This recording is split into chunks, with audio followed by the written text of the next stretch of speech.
Hey there, it's Tyson Sharp here, and if you're looking for confidence and clarity on how to follow your heart's calling, especially how to navigate the waters of fear of failure and judgment, this is the episode for you. Let's dive in.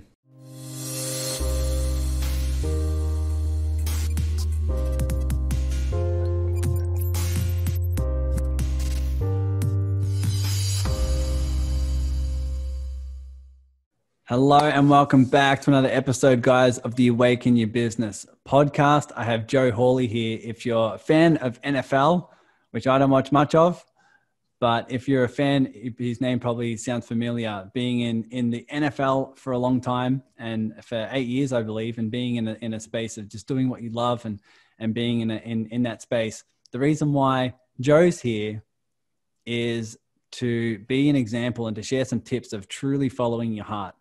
Because I know it's very clear that when we get into our own lane and we start succeeding, it's very challenging when our heart pulls us in another direction. And all the fears, doubts, frustrations come up. And I love stories like this because it just goes into an understanding of how our heart's calling is more than anything that the 3D world can throw at us. And following your heart full time is what I describe is truly the gift that we're here to give. So if at some level you're feeling like you're being pulled or you're being called in a direction of that's your highest mission, your highest excitement, but then there's some challenges that come up along the way of what are people going to think, or how does that look and how does that work and how do I succeed at it? And if that's coming up for you, this is going to be a conversation with plenty of tips to write down, plenty of notes to take. But Joe, how are you going, my friend? I'm good, man. Thanks for having me. Really appreciate the opportunity. I'm excited about the conversation. No problem. You're very, very welcome. It's a pleasure. I know when you reached out and I started reading your story, I'm like, man, this guy is an example. It's not just, you don't just teach about it, like you're living it. You're actually following your heart and doing what feels most aligned despite what your mind might be, going in terms of some crazy directions. Right. So I'd love for you to share a bit more about your story of how you got into all this, how you got into building the company you have now and non-for-profits, all that sort of different stuff, and how you sort of went from NFL of living the dream to shifting and creating something else of yourself. Yeah. Thank you. So my name is Joe Hawley. I played in the NFL for 8 seasons, 5 with the Atlanta Falcons, 3 with the Tampa Bay Buccaneers, and had a very up and down career when I was playing. I lost my starting job 5 different times, and every single time it was from a different scenario, but it's just a highly competitive environment, and it was really challenging to continue to have to prove myself over and over again. But every time I lose my starting job, I'd get out there and have to work my way back up. And there's a long journey with a lot of lessons in that 8-year career. But my body started breaking down physically. The mental and emotional strain that playing at such a high level takes on you. It was really challenging. And so came to a point in 2017 when I decided it was going to be my last season playing football. I knew it was going to be my last season when I went into week 1, which I think is very rare for professional athletes. Most athletes, their careers, ended before they're ready for whatever reason, whether they get cut, hurt. And I was one of the lucky few that was able to decide when my career was going to be over. Although, I probably wish I could have kept playing, but just there was something inside me, like you talked about earlier, telling me it was time to move on.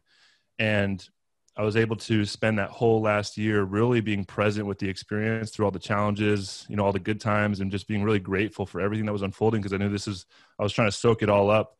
And at the same time, I was going through a huge personal transition with my relationship. I was engaged at the time. And so that made the year even more tough. And then what I realized walking away from the NFL, I was always someone that was very aware of the story that football is something I did. It was not who I was. And I tried to make sure my identity wasn't wrapped up in it. But I don't think I gave it enough credit because, I played for 16 years of my life. Excuse me. I played for 16 years of my life. And, it's easy to say while you're playing, like, this is just something I'm doing. It's not who I was. And, that kind of hit me like a ton of bricks when I was finally done playing. During that final year, I ended up transitioning out of my relationship, which was one of the hardest things I ever had to do. And then a few weeks later, ended up playing my final football game. And a part of me was really excited about what was coming next. I was ready for the new challenge. I wanted to experience the freedom from the game because although it was my dream to play there, it became sort of a prison of my own creation, right? Like I felt like it became such a piece of who I am. I wanted to experience what the freedom was like from that. And so all of that being said, I was really surprised a few weeks after my final game when I was just like, holy shit, like who am I without this thing and my relationship? And I just was going through such a huge life transition. Like everything, like whole old way of being was in the rearview mirror, and I didn't really know what to do. I just knew I had to get moving. And so what I decided to do was I gave away all of my possessions to charity. I watched a documentary on Netflix called Minimalism or The Minimalists. I think they just came out with a new one on Netflix too, round 2 of that. But that really inspired me to, going through this huge transition. I wanted to know what life would be like without all of the stuff that I had accumulated, not just the physical stuff, but all of the stories about who I was and how I thought or what it meant to be successful in life. And so I gave away all my possessions to charity. I bought a van. I rescued a dog from the local shelter. I named her Freedom, and we hit the road and traveled the country for the better part of 2 years. And what was going to be just a few months to kind of experience my freedom and go on this road trip turned into a lifestyle change. I learned so much about myself. It was more of a spiritual journey than anything. And, towards the end of my career, while I was playing football, I always wanted to be a coach, a football coach when I was done playing because I loved the game that much. But after playing for so long, I realized that I wanted to have a bigger impact in the world. And I realized that I could do that through a journey of entrepreneurship and creating a purpose-driven business. And so I started diving into all these business books, trying to learn as much as I could. And so when I hit the road, it was a kind of a cool opportunity for me to dive into the business world a little bit. So I created a blog, and honestly, I did it to kind of write off the gas mileage and get my feet wet in the business world, like creating just a little small business. And I decided to share the journey through that blog via social media, YouTube, which is a really fun creative outlet. And then I, kept track of the gas mileage. I actually created a Shopify store where I sold some merchandise. And so I was just kind of getting my feet wet with the business journey, as well as, traveling and experiencing my freedom. And on that journey, I definitely found myself in a very deep and profound way. We can talk more about my entrepreneurial journey. I got into a few different endeavors as well, but ended up, towards a year and a half into that trip, I was still questioning with myself, like, what is my purpose? What am I here to do? Which I think a lot of former athletes, a lot of people really in general, I'm sure a lot of your listeners, they feel called to do something bigger with their lives and they just don't really know what it is. And so I felt this call to be of service in a bigger way. And so it hit me that the one thing that's really missing from the transition out of professional sports, because even me walking away on my own terms, it was still really challenging in a lot of unique ways, and it's stuff that you can't really prepare for until you go through it. And so that led me to create the business I'm working on now, which I launched about 4 months ago, called the Heart Collective. And it's a community built exclusively for former male professional athletes to help them in the transition process. Because what I found is, on my spiritual journey and my self-development growth, looking in the mirror and focusing on the stories and the lens in which I view reality and uncovering that, the discipline and mental toughness and the way I've been able to handle my doubts and limiting beliefs through my football journey has really laid a strong foundation for the self-development journey and the spiritual path. And so creating this community, part of the intention behind that is these are not only really powerful individuals, really powerful beings that can really have an impact, but they have a lot of influence. They're the role models of our culture and our society, especially in America. And so my vision is to really bring these guys together in a community to help support them on this journey outside of football, outside of all professional sports, in order to find themselves on a deeper level and hopefully have a bigger impact in the world as a collective. Powerful.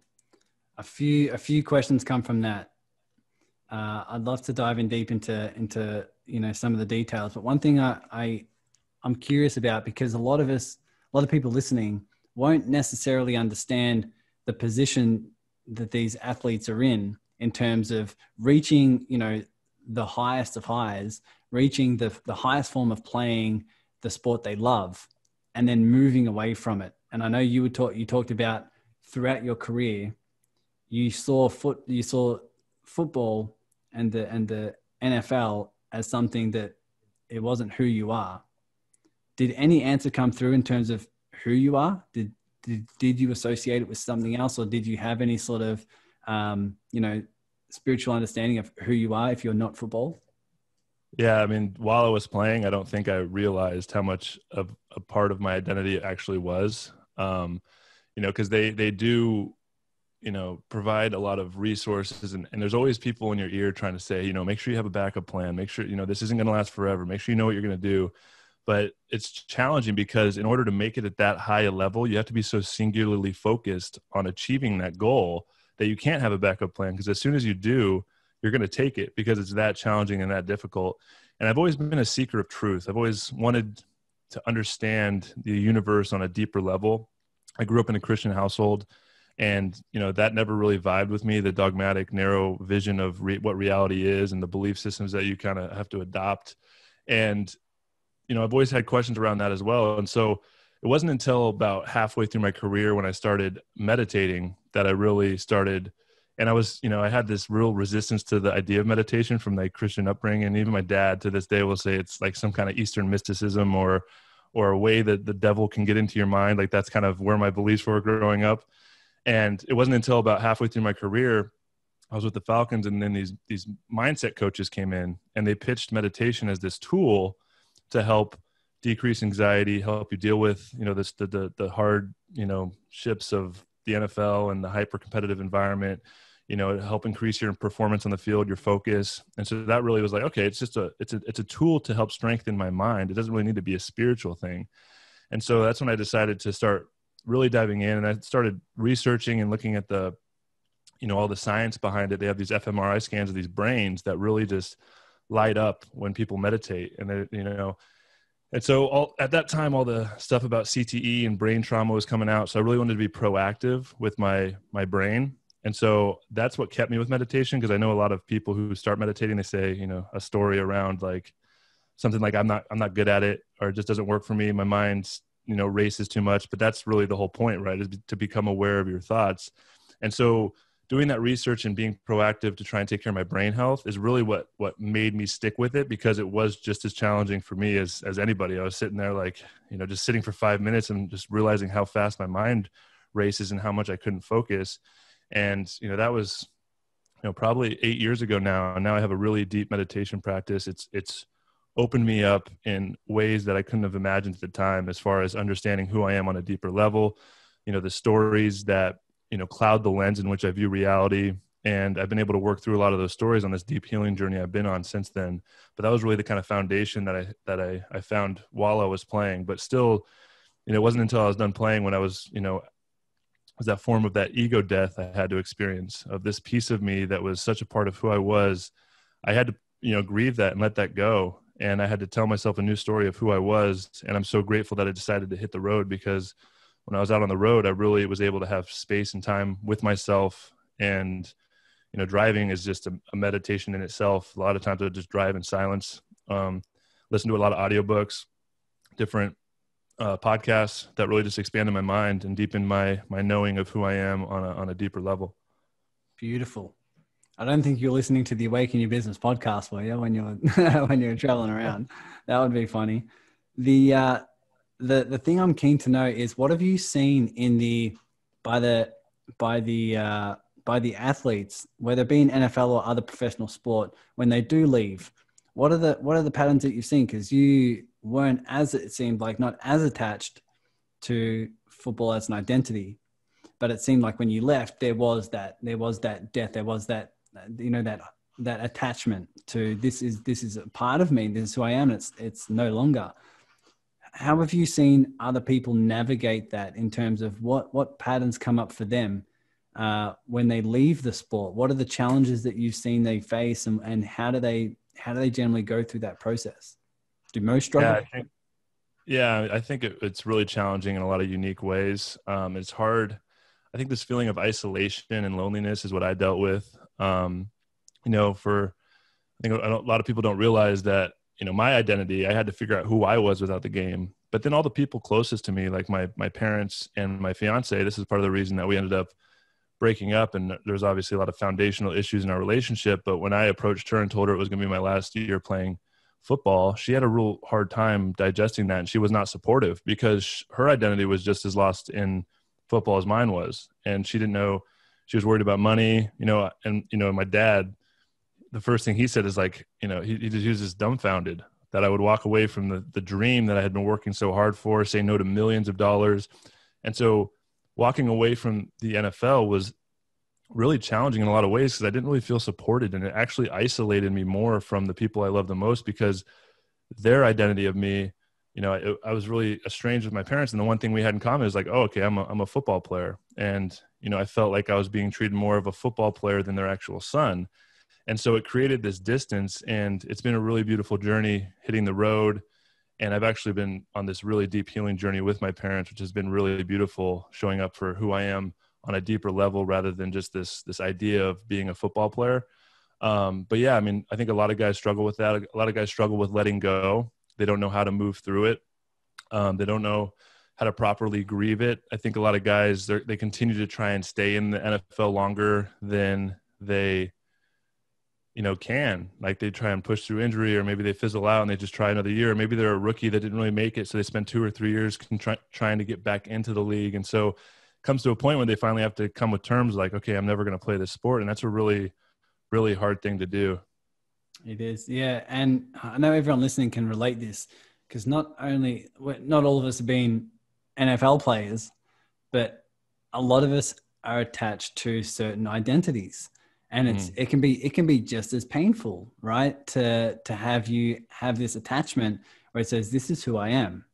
And then when you start realizing that that's actually not true, and whether it is forced through circumstance, like through injury, or maybe someone got fired from their job, or maybe they break up in a relationship and it's forced their way, or in meditation, they realize the stories they've been telling themselves about who I am, that can be just as painful. That can be just as much of an insight and awakening.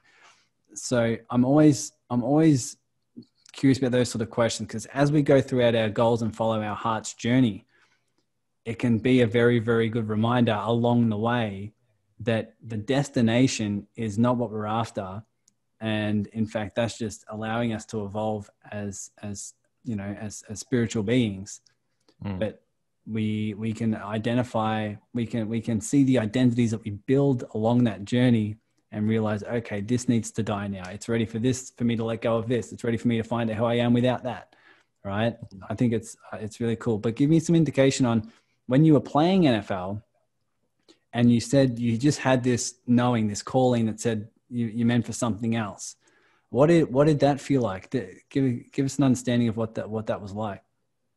Yeah, it was a slow process. My seventh year, I almost walked away from the game, and so I was prepared for a while. It was like a story that was, I was really, part of me was really looking forward to being done because of how hard it was on my body, physically, emotionally, mentally, and going through those challenges.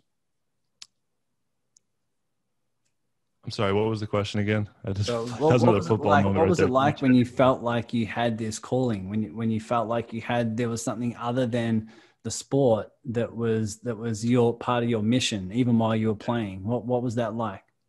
Yeah, it was this whisper, like deep in my soul that was telling me it was time to move on. And then there was this other part of me that was questioning that, right? And I think we all have that part of us that says maybe this relationship isn't the best for us. Maybe there's something else out there.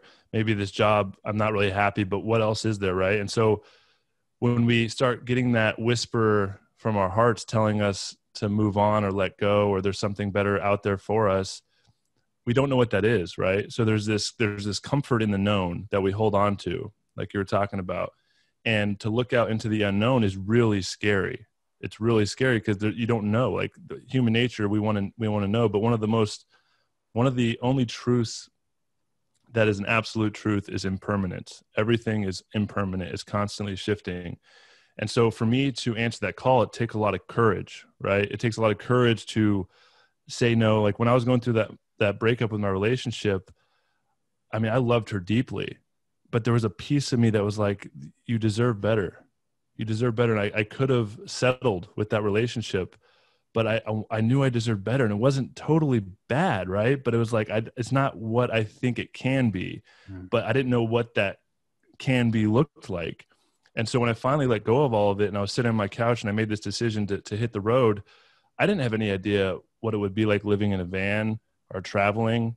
You know, looking back on it now, hindsight, like, holy shit, I'm so grateful I did it, because it's led to the most incredible journey and growth ever. But to take that first step takes a lot of courage. But I truly believe that there's a greater plan in play, right? The universe, we have to learn to trust and have faith in that calling that's coming up. And I truly believe that if we have the courage to answer that call, the universe will guide us into the most magical experiences that we could ever dream up for ourselves. Yeah, give us some understanding on how the universe guided you. Once you left, you started traveling, you bought a van, you started finding more of a spiritual path. How did you start to see the universe was guiding you to where you are now? Yeah, I mean, it was just continuing to push myself outside my comfort zone. It taught me a lot about who I am, what I'm capable of. A lot of synchronicities in when you're on the road. I think one of the cool things about being on the road and traveling is having to stay open. It, like, you know, traveling forces you to be acutely present in the moment, which is a really beautiful thing, because you don't have a routine. You don't have, you don't know what the next day is going to bring. And so you're constantly heading into the unknown. And that taught me a lot. And every time I'd step into the unknown when I was uncomfortable, like, some amazing experience happened. I remember one time, I developed a little bit of a following on Instagram, and I would reach out like, hey, where should I go? And one person recommended I should go to this yoga festival up in Tahoe when I was in San Francisco. So like, okay, so I drove over there, bought a ticket, didn't know anybody. And I remember calling my sister, who is my older sister. She's one of the only people that I really felt like understood me and got me at the time. And obviously I've gone through a lot of my own inner healing, where I've connected with a lot of the people that I was kind of estranged from, but she was the one person that I kind of, my anchor point when I decided to do this big trip. And I called her and I was like, hey, I don't really want to be here. I don't know why I'm here. Like, this is just really not what I thought it was. And I'll never forget. She was like, isn't this what you did this trip for? Like, to get out of your comfort zone? Like, you're uncomfortable right now. Like, deal with it. Like, go lean into it. And I was like, okay. So I ended up staying for the whole weekend. And the very last day I ended up doing this, like, silent disco party thing. And I met these two women that were these yogis, and they live in Colorado, and we got to know each other really well. And now they're like two of my best friends. Like, I ended up going to Colorado and spending some time with them. They actually watched my dog while I went on this other trip, and they're an intimate part of my life now.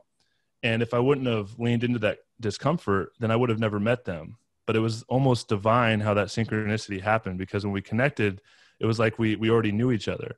And there was multiple times that happened throughout my trip. A lot of my really good friends that I have right now, I met on the road, because I was just open to the experience, not trying to control it. And, a lot of people that, follow me, or they're maybe thinking about doing the same thing and hitting the road, they always ask me like, hey, what should I do? How should I prepare? Like, and I always say the same two things. Don't bring as much as you think, and don't plan the trip, because if you plan the trip, it's just going to create some more anxiety if you're not on schedule. But be able to stay open to what the road has to offer. And it's such a, metaphor for life. Like, be open to what the world has for you. And a lot of times the universe is calling us to something that is outside of our comfort zone. That's where real growth happens. And so it takes courage to lean into that. But when we do, we learn that there's just amazing things out there, amazing growth opportunities to be had. Yeah, I resonate totally. When I took my trip to Canada, I was there for 2 years. When I left, my mum was freaking out, because she's like, because I literally had no plan. I was going to go there, and I went to Vancouver and tried to find my way. And I totally resonate with that. It just allows you to be present, because when you're in the moment, you don't know what you're going to do the next day. All you're looking to do is just like, what right now is the universe trying to show me of where I need to go next? Where's my one next step, right? And I think you've explained it perfectly, because this is what I teach. It's when you're following your heart, you will never know, 3, 4, 5 steps ahead. if you're following your heart will just give you one next step. It's like the GPS in your car. It says, turn here, turn right, travel for 300 meters, take the next left. And it can be scary because your mind's trying to figure out, what are the 5 steps that are going to help me get this result so that I can get this result from a place of safety, knowing I won't fail. But when you're taking that one expansive step, that's like, my heart just says do this, and I got no clue what's next. Like I said, it's to leave the sport, or it's to just get a van and go. Get a dog, rescue a dog, name her Freedom, and just start the journey. And that can be so terrifying for people because we have a pattern of safety. We have a pattern that we're conditioned to say, remain safe, remain in comfort, and meet that need for certainty. Right? What advice would you give someone? What advice would you give someone that's like, okay, I know I'm meant to do something. I know I'm being called to this new thing, whether it's leave the job or start this YouTube channel or tell this person I love them, whatever it is, but they just are stuck in safety and it feels too scary. What advice would you give someone? That on the other side of fear lies freedom. It's one of my favorite quotes. And I truly believe the things that scare us the most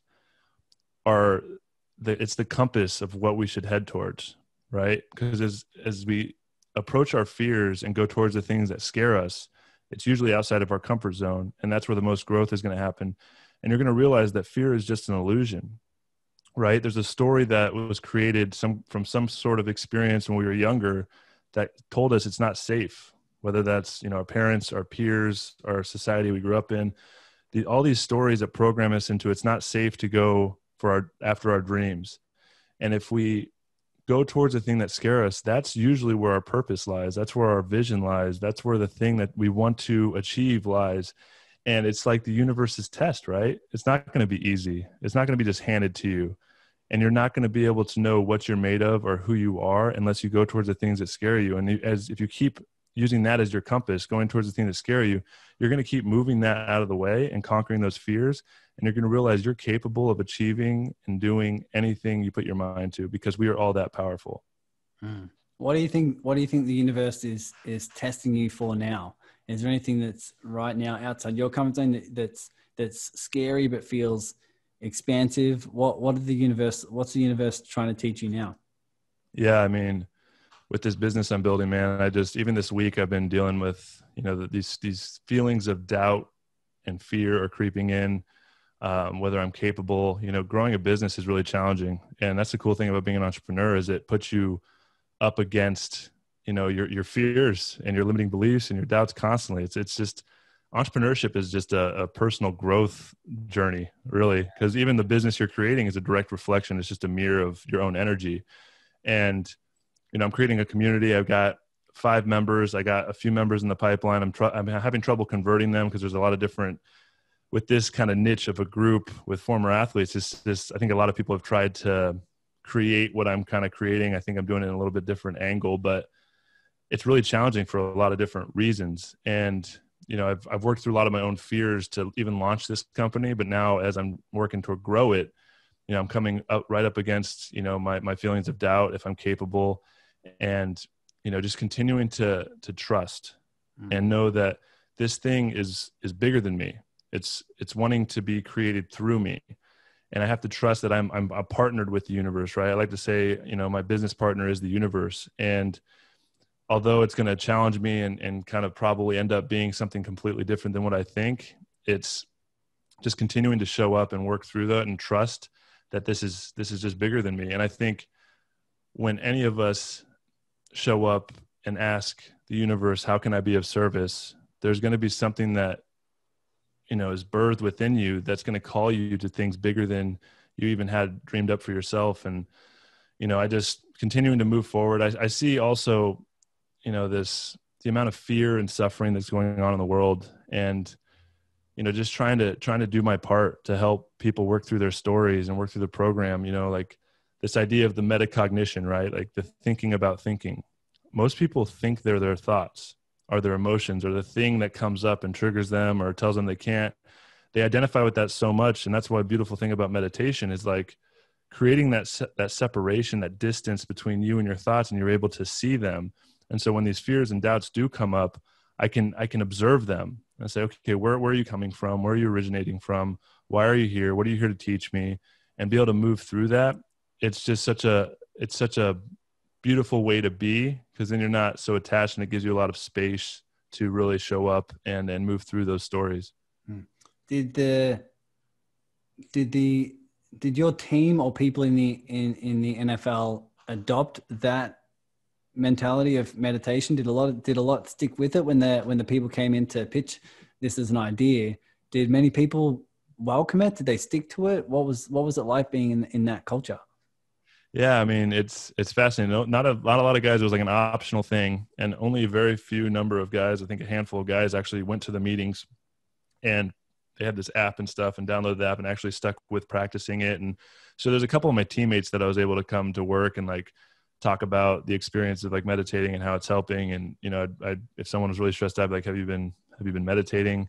But no, it's really fascinating that it's not practiced more, especially when, you know, it's through the lens of trying to reach your highest performance, right? Because it's such a tool to help navigate all that stress and anxiety.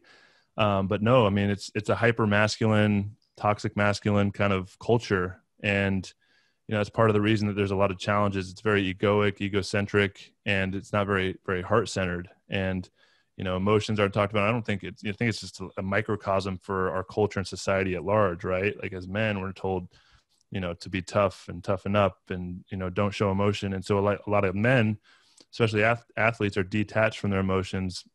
They don't know how to properly process them.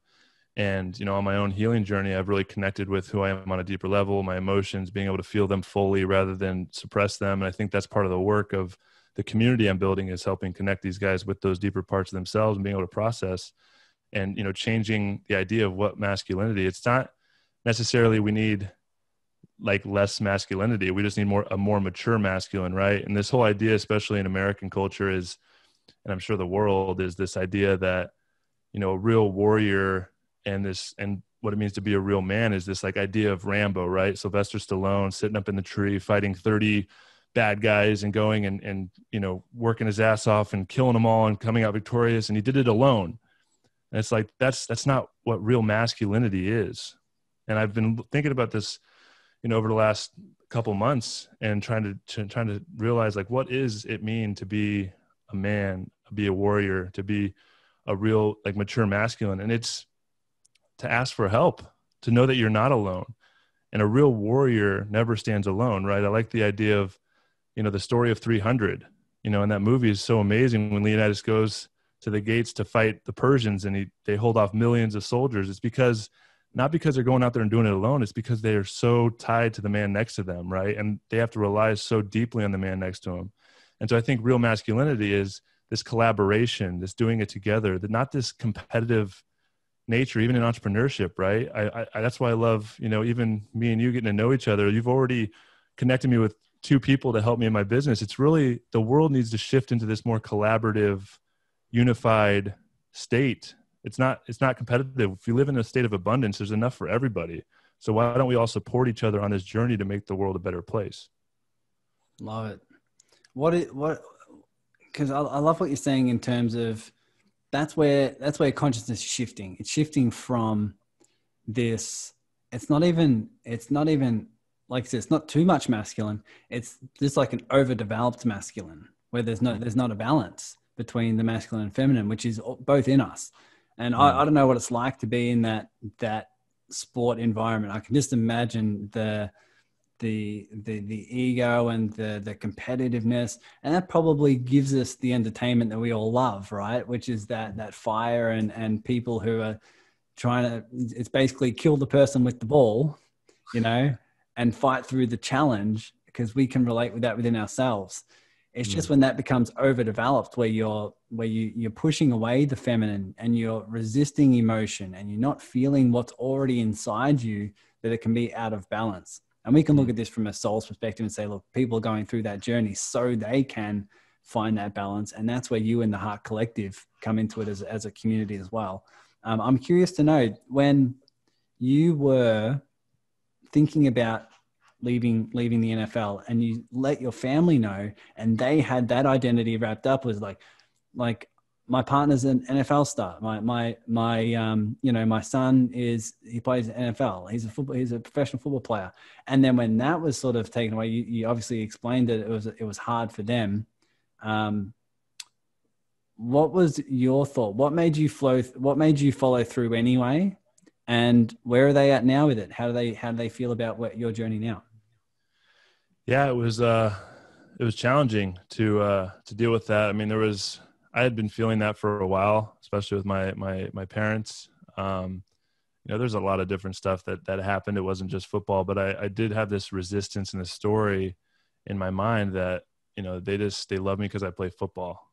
Who am I to them if I'm not an NFL player? And I remember I would bring, when I was around my mom, especially, she would want my autograph and stuff and want me to sign stuff when I'm around her. And I'm like, it would trigger me because I'm like, I'm here. Like, you don't need my autograph. Like, I'm your son. You birthed me. And so that having to deal with, that distance of,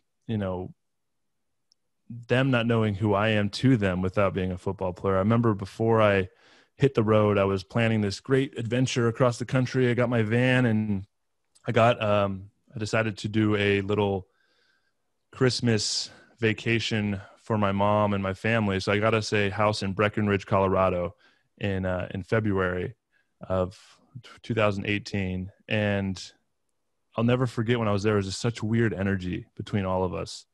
And my parents didn't ask me one question about my trip, about my van trip. It was very public knowledge. I was about to hit the road in a month from that date.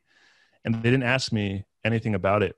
And it hurt me tremendously to know wow. And so it just created more distance. And, I went through this journey of traveling and, this is a long story with my parents, but it's been one of my biggest teachers. And I've really deeply desired to reconnect with them. And so, my journey ended up landing me in Austin, Texas, which they live in San Antonio. They live in San Marcos now, which is 30 miles south of here. And I remember when I came here, I remember having this story damn, I'm going to have to see my parents a lot because I'm moving to Austin and they're going to expect to see me. And I remember in that moment, I reframed it. And I said, because I asked the universe, I remember saying a prayer I want to reconnect with my parents, but how do I do that? And then the universe brought me to Austin. And so it was okay. And in that moment, I remember saying that literally to myself, and I reframed it. I said, no, it's not, a bad thing that I'm here and having to spend time with them. It's an opportunity to heal and grow that relationship. And so over the last year, the more I've hung out with them, they've been just such a perfect mirror for me, because it started with me I always felt unseen and unloved for who I was, but I wasn't seeing them or loving them for who they were. Right. And so we're all just reflections, right? It's the law of attraction. Who you are is what you're getting out of the relationships closest to you. And so I decided to show up and get to know them more. And a beautiful thing happened. I started realizing who they were and what their story was and how they interact with reality. And that led to a deeper compassion for who they are. And that compassion led to gratitude when I was oh, wow, I'm really grateful for the way they are because it's allowed me to become who I am. And the more I was around them, I was just bringing awareness into the triggers. If my mom would say something, I would feel the trigger in my body, that heightened emotional state. And wow, what is this? And it was just an awareness. And so I would just I'd breathe through it and I'd move the energy, and it took a long time. But the more I went around them, those triggers happened less and less because I was able to realize this is me being triggered by what they're saying. They're not saying something to trigger me. And so it's my own story and the lens in which I'm viewing this relationship. And so the more I was able to do the work on myself and move that, I've gotten to this point now where I show up and I literally cannot wait to hang out with them. I just spent the last week with them. There's this crazy weather storm that came through Austin, and luckily they had power. My power and water was out. So I went and spend the whole week with them. And it's funny because I'll notice my mom say stuff that used to trigger me. But she's grown so much through just my own healing. Mm-hmm. But she would say something every now and then that, wow, that used to really trigger me. And there's not any emotion or heightened trigger state in my body. And it's oh, wow, I've been able to really heal that story within myself. And now I can really show up and love them. And the beautiful thing is, the more I love them for who they are, not trying to change them or shift them, they see me for who I am. And that loving connection has been reopened. Mm. And it's actually helped them heal indirectly, right? Because they're still, very much trapped in their story. They're still in the Christian dogma, and I'm showing up trying to help them navigate their own stories and their own programming. But it used to be I was trying to change their beliefs by telling them something. And what I've realized, and this is why they've been such a good teacher for me in my life, is there's no words we can use to change someone's belief. And even in this country, in the US, the division between left and right and the politics, and it's just people getting these arguments, and everybody talks about like, don't talk about religion or politics because it's just going to create, if you don't have the same beliefs, it's just going to create division. And that's because the words we use are not going to shift anybody's opinion. But the way we can embody the loving presence and the person that we want to be and the work that we show up and do on ourselves, people see that. And that's how we heal others, by healing ourselves and showing up and being able to fully be present with them and who they are. Kudos to you, my friend. That is not easy work. It's not easy work of my life.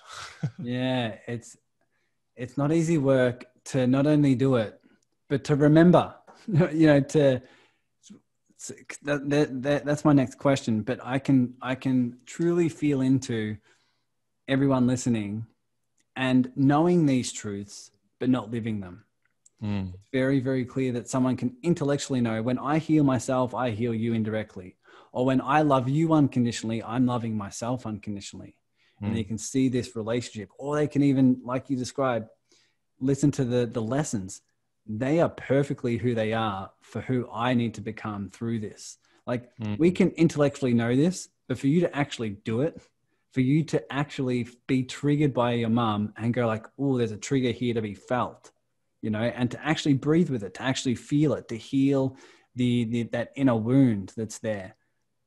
That's not easy work to just remember, let alone to actually live it.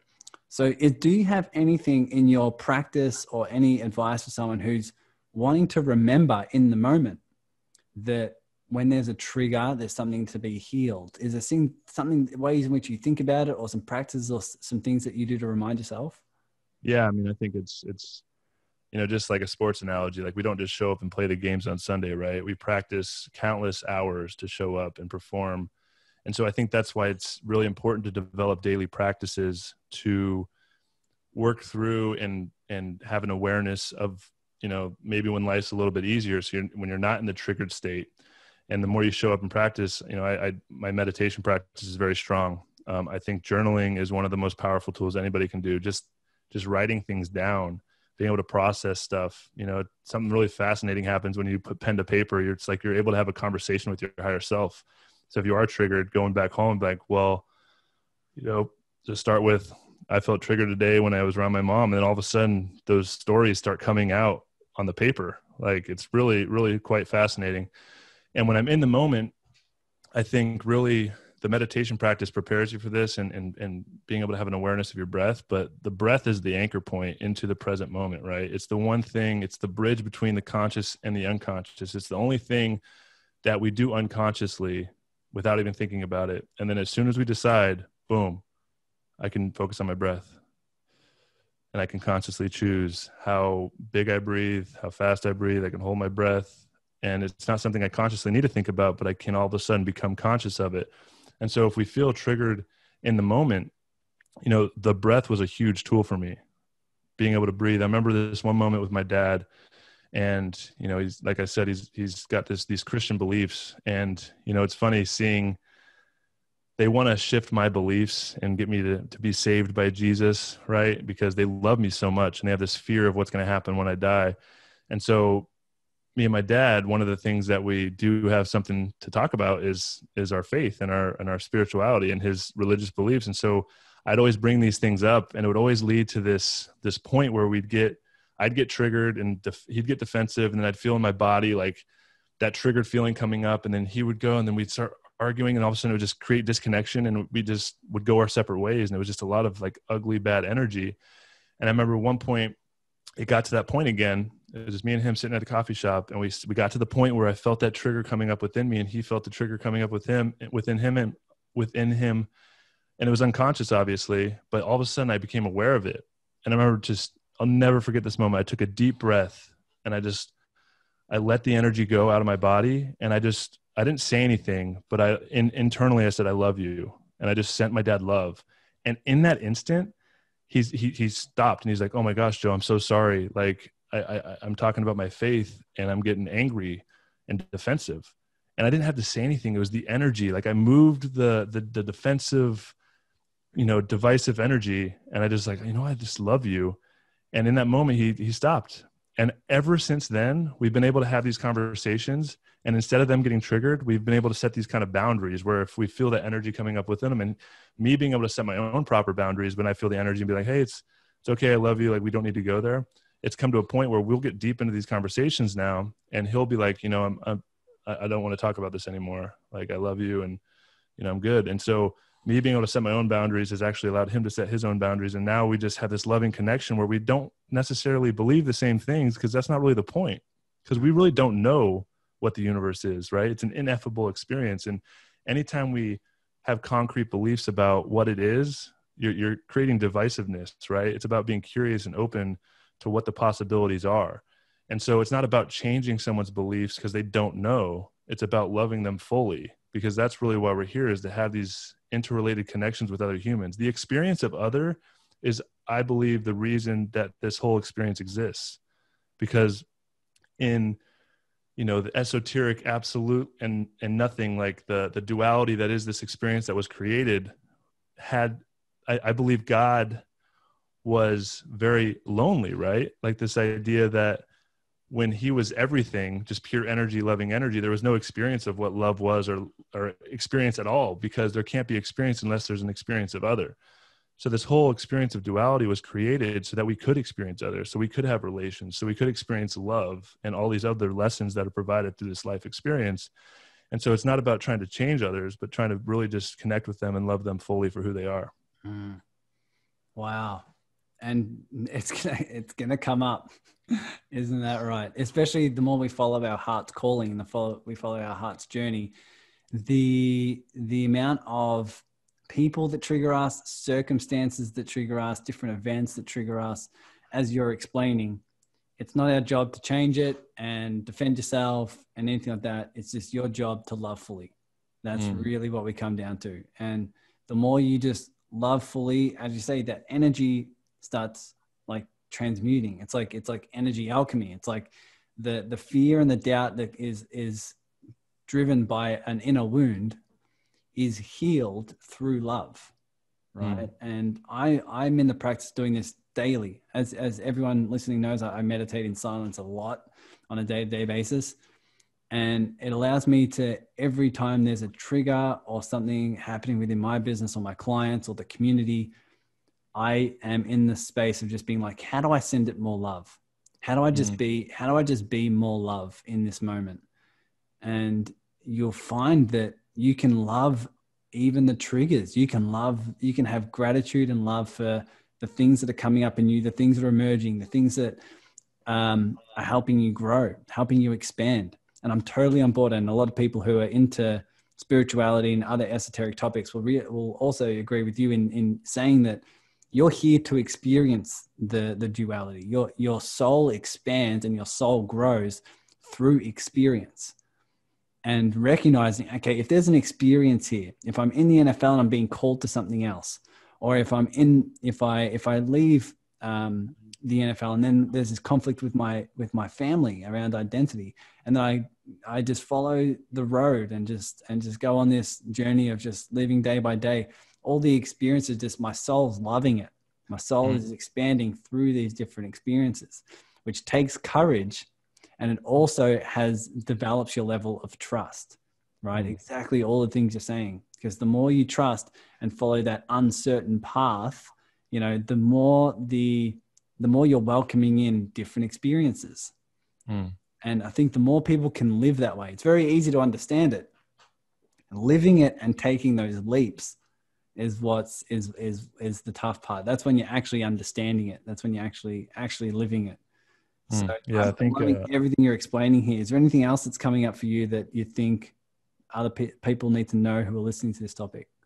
Yeah, I think just what you said, right? Like real faith is earned, and the belief structure that I grew up in and that my parents have, in Christianity, it's this idea of blind faith. And I always remember asking the question why, right? And the question why is religion's biggest enemy, because a lot of the answers that I was seeking especially when I was younger, they couldn't give me an answer. It's like, have blind faith, like just trust, have faith. And that never really vibed with me. Like how can I trust and have faith? Like I don't know. And I truly believe that real faith is earned through experience, like you're talking about. It takes the courage to go out into the unknown and realize, oh, I am being taken care of by something greater than myself. I am being guided by something greater than myself. And the more you experience that, the more you expand, the more you grow, you're able to earn that faith. And when that faith turns into a knowing, you become unstoppable, because you become a partner with the universe. You can directly ask, okay, what am I supposed to do in this moment? Okay, let me go do it. Let me go trust. Perfect.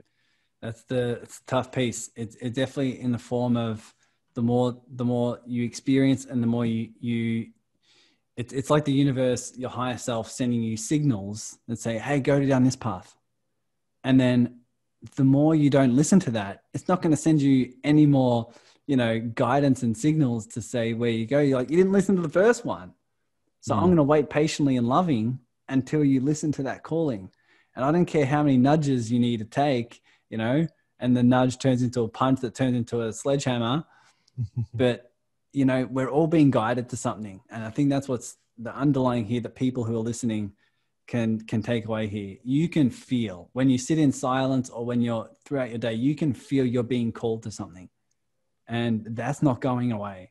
It will not go away, no matter how comfortable you make your life. If you're just comfortable with your finances, and just comfortable with your relationships, and just comfortable with your health, and everything's just super fine, like, the world doesn't work like that. The world, you are here to expand. You are here because you're on a soul's mission. It's different for everyone, but we're all on this mission. And the more you feel guidance and you feel a pull to follow that, like you're saying, as soon as you jump on that journey, as soon as you leave that job, or get into this relationship, or leave this relationship, or, serve in this way, or just, whatever it is, the more you just get the next step, and then the next step, and then the next step. And then you're like, oh, actually, this actually doesn't, it doesn't bring up as much fear anymore. It doesn't take as much courage anymore. And I'm just moving forward, knowing that I'm looked after by something that's greater than my 3D self. Right. And then getting into a beautiful place where because it's not like we're saying that journey and that step is going to be easy, right? Like the unknown, you might be faced with even harder challenges. The universe might give you something that says, hey, go do this thing, and you go do it and it fails miserably. You say, well, what the heck? I trusted the universe. Well, what? You got to find gratitude in that experience, because the universe gave you that thing to maybe get you out of this experience so that it could lead you to the next thing, which is you wouldn't have gone towards that thing unless you went to this thing first. And so it's about expanding the lens in which you view reality. It's not what's right in front of you. It's where are you trying to get to? And the journey that's going to get you there is all about the growth that is going to allow you to step into who you need to be to embody the thing that is being called towards you. That's huge. It's huge to look at that, because we can get into our mind very clearly and very easily when we say, oh, I'll take my leap as long as I make money doing it.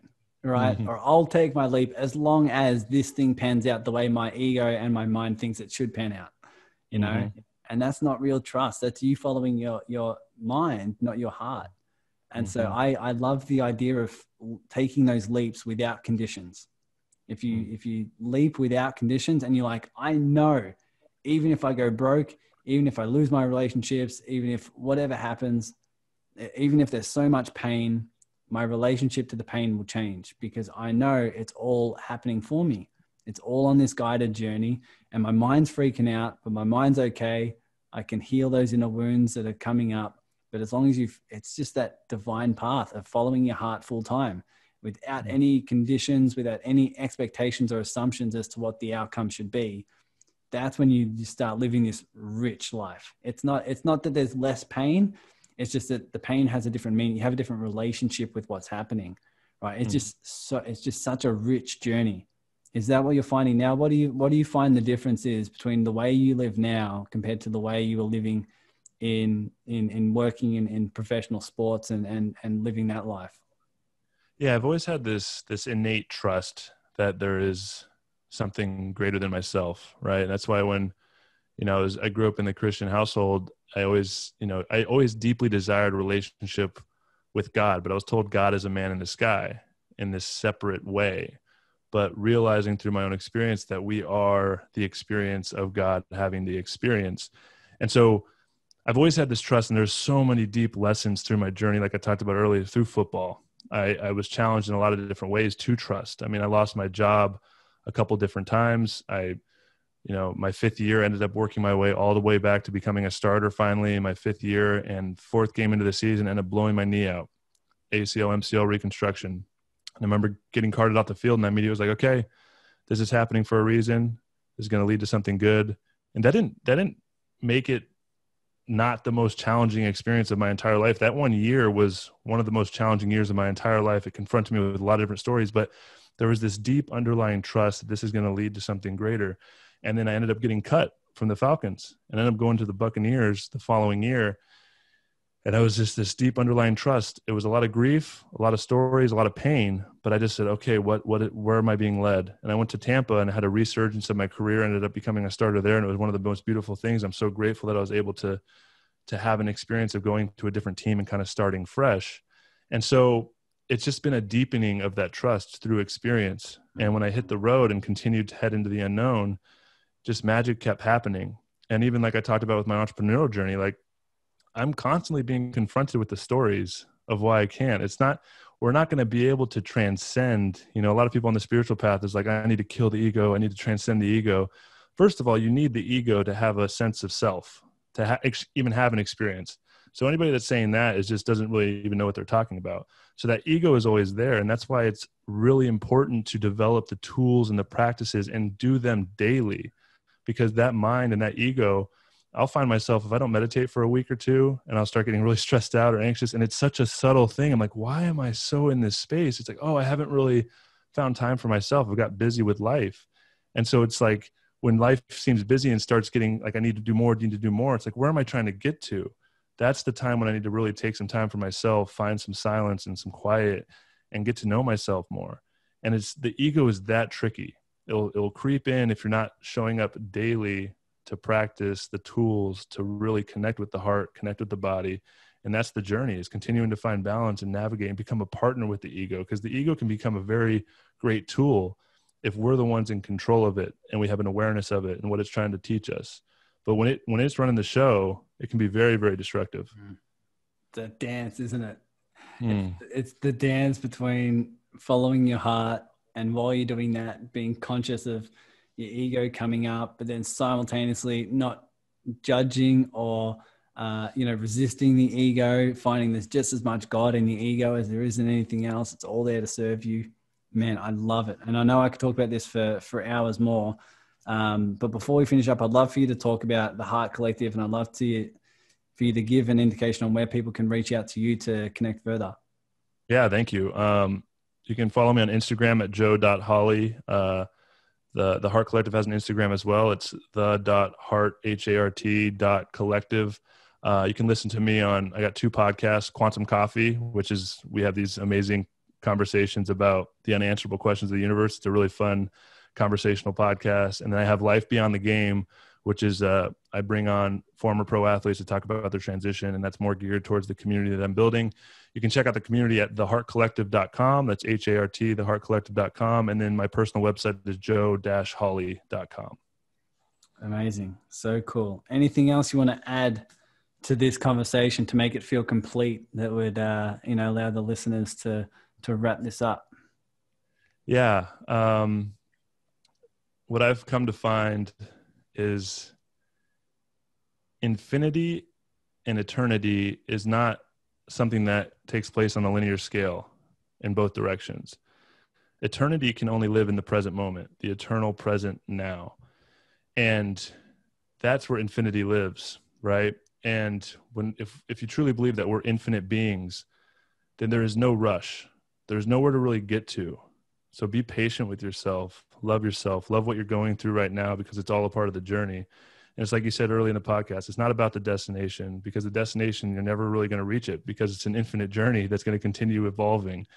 It's all about being present and loving the journey that you're on. And just, there's no rush. Take your time. You got infinity to go. Beautiful. We'll leave it at that because that's a big takeaway for people to sink in. But Joe, thanks so much for being here, my friend. It's an absolute pleasure. Yeah, thanks for having me, brother. That was a great conversation.